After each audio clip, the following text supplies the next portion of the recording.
Hmm. Good morning. Good morning. Good morning.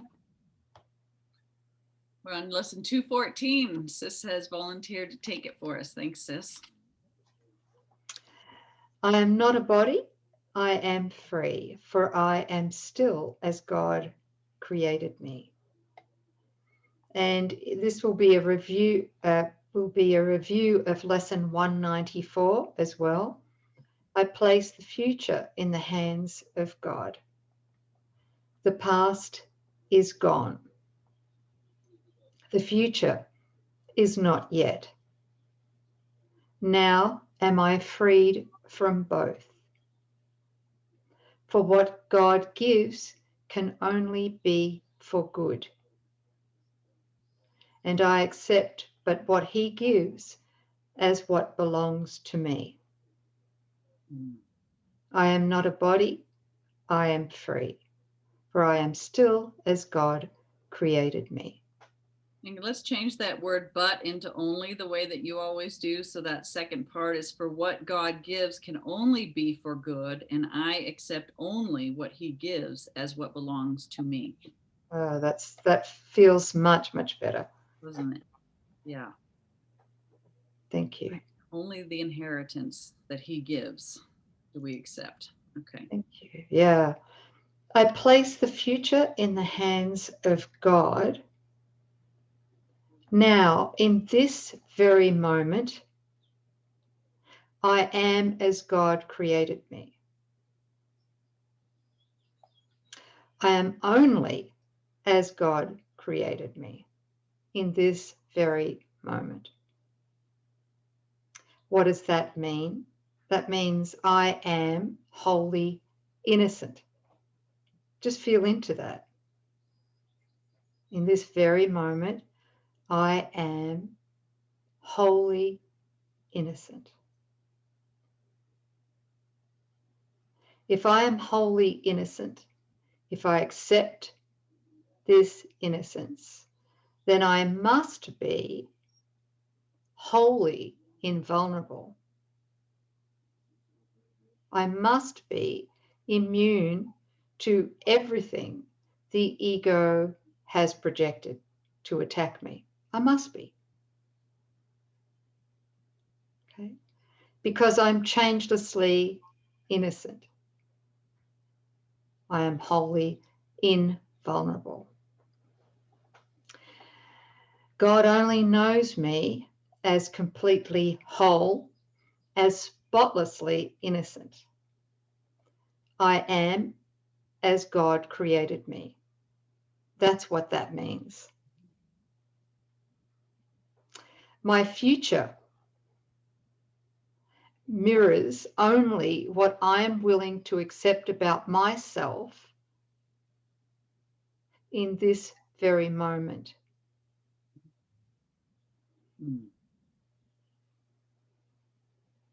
So feel into that too. My future mirrors to me what I feel or what I believe about myself right now. Yeah. Yeah. That's. Yes? Well, I was just talking to a sister this morning about a point that Jesus makes again and again in the course, that we're always, whether we're aware of it or not, we're turning within before we look out.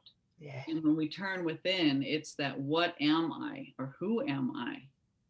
And based on that answer, the world literally just takes its cue from that answer and reflects back, mirrors back to us our desire, because that's the way that the seeming world works. So if I am the mythical me, I'm guilty, and the world shows me a fearful world where it attacks randomly. But if I am innocent, then the world mirrors back to me my invulnerability, my safety. It it shines the love that comes with the felt state of innocence back. The whole world is your friend. Right. That's it, sis. And what that translates to um, is literally is that my future Mhm. depends on my present peace. Yeah.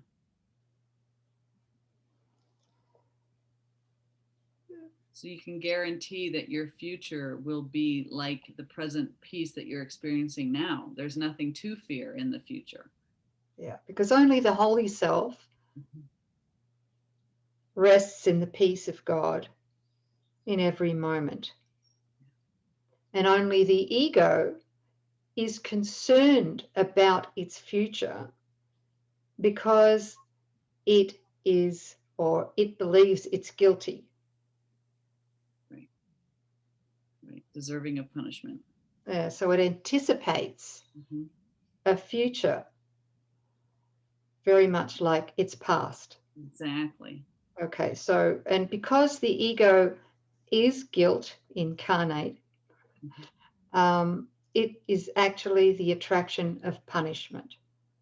So any fear we have coming from the ego, we look within, and if we identify as the mythical me, the ego, we're going to be worried about our future because we do believe we're guilty and therefore deserving of punishment. So we anticipate punishment. And then we go into planning how to defend ourselves from the certain punishment we believe we deserve. Right. So ego identification really just takes the past and the future and dovetails them beautifully so that we're just always on a continuum of fear. And there's no way to dissect it or stop the madness until we're willing to accept our innocence, the opposite, that we're not the ego. We're not a body. Yeah. But isn't that an ingenious way Oh, totally. from the ego to block us Mhm. from realizing and accepting our innocence, Yes. our invulnerability?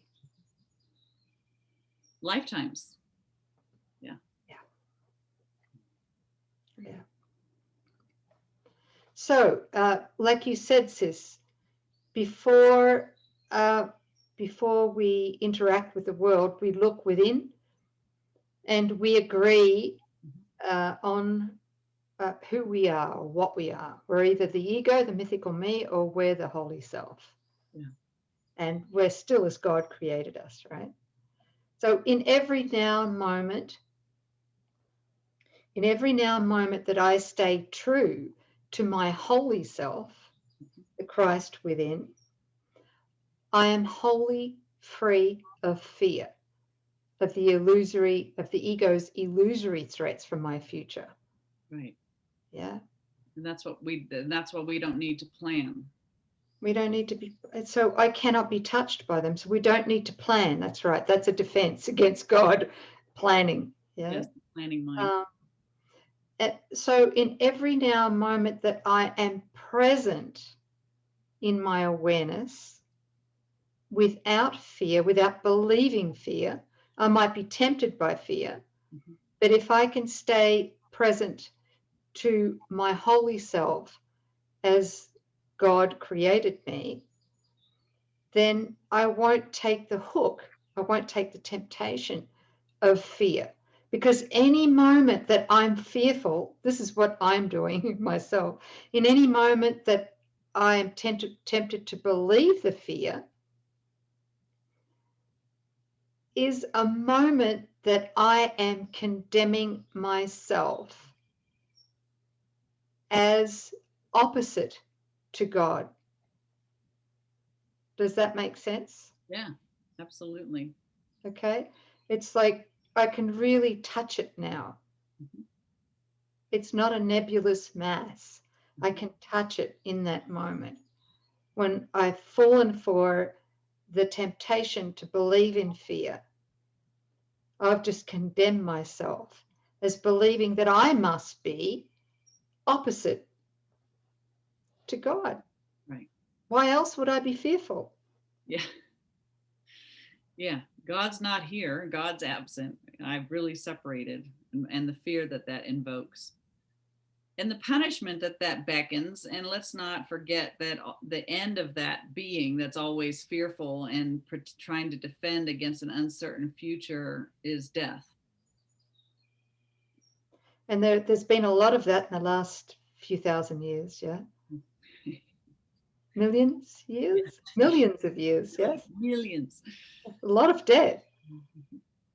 So the access point to our incorruptible innocence cannot be experienced if we are thinking of the past, idolizing the past, or planning and defending against this uncertain future, planning for the future or defending ourselves against potholes and threats that we have projected into this future timeline, right?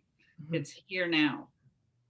Such an important practice to be present right here, right now. This is the only place of the intersection where we can feel, receive the Holy Spirit and have and receive the felt state that you're pointing to. Your incorruptible innocence is only available to you as a felt state in the now moment. And if your mind's somewhere along the contingent timeline, that just makes sure that you'll never know your innocence. So let's be wiser than the ego and see how it operates and remember, where am I? Thank you. Mm-hmm. That's it. Yeah. That is it. I love this paragraph 3. In no one instant is depression felt. Speaking about the instant of presence, real, mindful, felt presence of the Holy Self, of our incorruptible innocence. In that moment, in that instant, depression cannot be felt. Mm-hmm. So he says, in no one instant is depression felt or pain experienced or loss perceived. In no one instant, sorrow can be set upon a throne and worshipped faithfully. In no one instant can one even die. That's big. Massive. Yes. So what he's actually saying here is that if I am wholly present as the Holy Self, the Christ, and I accept my sinlessness, my incorruptible innocence fully,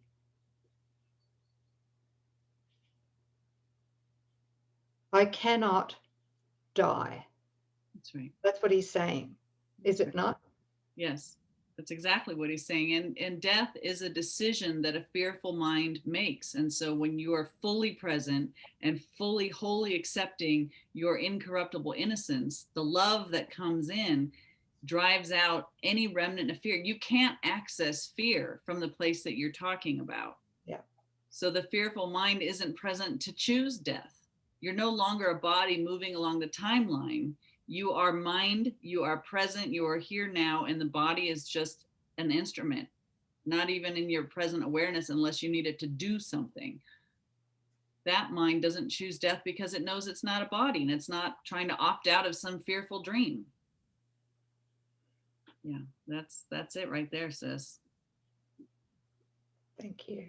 Not so hard to overcome death when you recognize what it is. You're not the body. It's not a natural and inevitable part of life.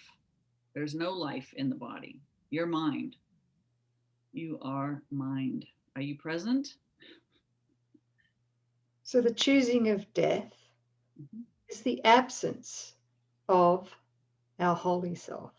That's it. In our mind, in our awareness at that point. It's our attempt to keep it completely out of our awareness. Our big tada over the threat of love. But in any moment, we can accept atonement and switch the whole lot, right? Turn it around. Yes, please do that today. Yeah. That's what time is for. That's the only purpose of time.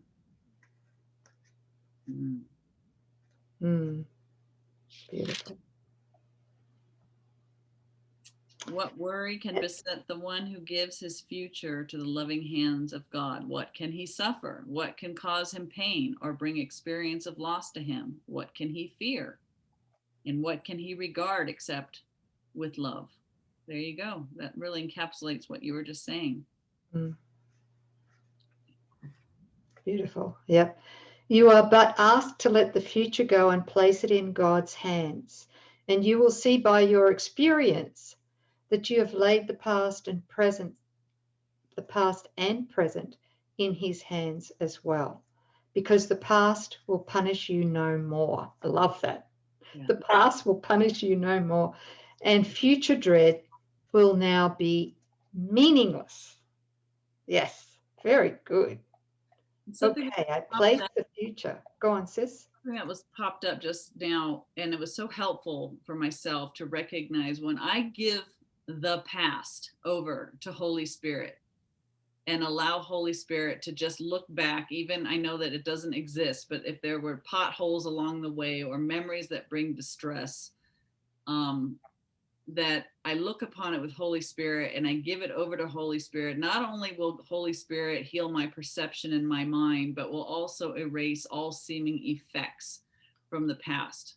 Because there's a part of our mind that says, well, that really happened. And although I'm healing my mind, my relationship with so and so will never be the same again because of what happened.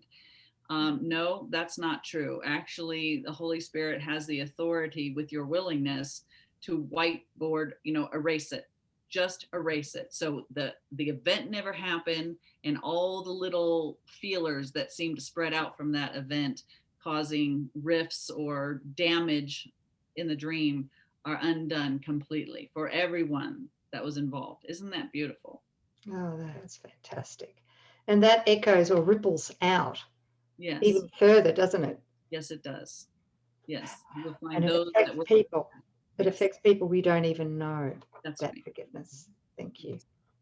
Quantum forgiveness. If something is truly forgiven, it can have no effect because it's recognized as not having a cause. Right. To have an effect, you have to have a cause. That's right. And so if there is no cause, the effects disappear. That's right. That's why our only problem is to deal with this belief of separation and recognize that that has no cause. God's answer was no. And that's why all the seeming effects from the separation, bodies and illness and aging and wars and lack and conflict, all of that as effect of this belief in separation are healed when we are willing to forgive the one problem, one solution. And it's just deeply accepting that. It's not making that be true. It's, are you willing to accept that you never separated and that the one that you thought you were has never truly existed? Great humility and courage that takes. But when you do it, the felt experience of your holy self reminds you that we don't exchange everything for nothing. God didn't allow us to do that. Beautiful. Mm. And that is why there is no order of difficulty in miracles. That's right. We made all that up as an effect of the first lie. That's true. Okay, I'm ready. I place the future, my future in the hands of God. I join you there. Let's take a moment. Let's just take 20 seconds. Ready? We're going to just place our future planning, our finances, our bodies, our jobs, our function, everything into the hands of the one who knows and whose will is our greatest joy and satisfaction. You have nothing to lose. So let's join in just putting the future on the altar. Mm.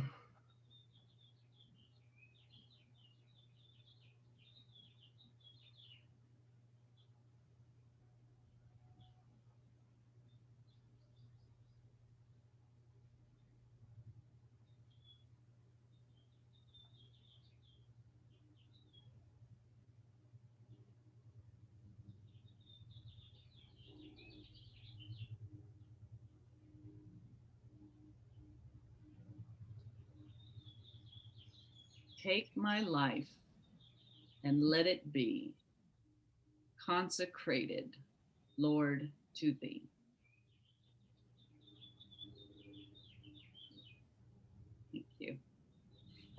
you. Beautiful, family. Now don't take it back.